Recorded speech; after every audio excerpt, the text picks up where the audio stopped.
السلام عليكم ورحمة الله وبركاته. في مشهد كي يقطع القلب وكي يخلي الدموع تهبط بلا إحساس، عاش المغرب لحظات مؤثرة جدا أثناء تشييع جنازة الشاف كيمو، الله يرحمه ويوسع عليه.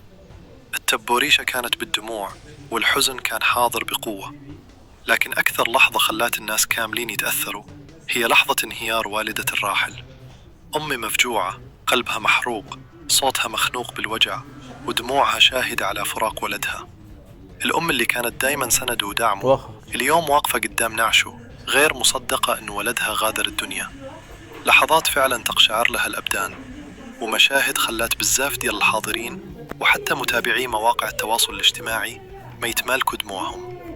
الجنازة عرفت حضور كبير ديال الأصدقاء، العائلة والمعارف، وكل شي جاي يودع الشاف كيمو في صمت وحزن عميق. كلمات المواساة كانت كتسمع من كل جهة، والدعاء كان حاضر بقوة. الله يرحمه ويجعل مثواه الجنة ويصبر والديه.